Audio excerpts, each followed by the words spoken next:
Welcome to Eternal Manna, the daily devotional broadcast of Grace Gospel Church. We are still in Psalm 58, and we are looking at some lessons that we can learn and apply to our life.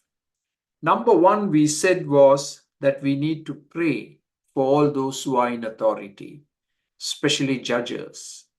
Number two, we need to specifically pray for their salvation, that they will come to know the Lord. Now, the third lesson we can learn is that we need to wait patiently for God to act. And that's very difficult because our patience runs out and we are crying out in our heart for justice. So we look at the world scene, we look at our own political arena, and we see that there are leaders who are unjust, unfair, ungodly, who are making bad decisions, who are not biblical in their worldview. And we wring our hands and we say, God, why don't you do something? Why don't you remove these folk from their positions of power? But we need to wait patiently for God's time for them to be removed if that is what God wills. We read in the book of Psalms that it is God who brings people into places of power, and it is God who brings them down, very often through the electoral process. So we need to pray for elections when they come up. We need to pray that godly men and women be appointed into positions of leadership and authority. We have to do our part, but we need to wait patiently for God to act. Now, a fourth lesson that we need to learn from this psalm is very simple. We need to do good. We see so much of evil happening around us. And we can say to ourselves, what's the point in doing any good? Nothing is going to change. Evil seems to be winning. Evil has the upper hand. Evil rulers and judges and leaders seem to be firmly set in power. But we are called to do good. Psalm 37 and verse 27. At least 4 times in that psalm, we are told not to fret, not to boil over, to cool down, as it were.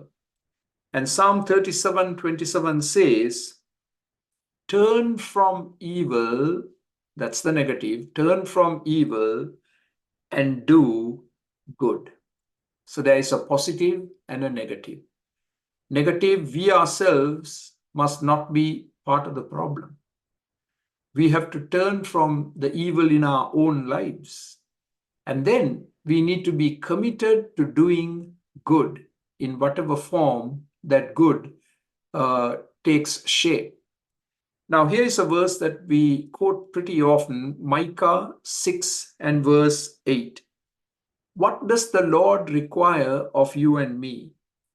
To act justly and to love mercy and to walk humbly with your God. That is our responsibility.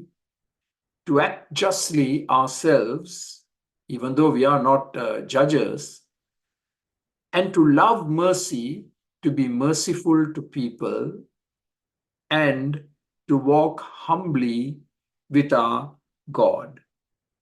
And I believe that when we commit ourselves to doing that kind of good, then God is going to work.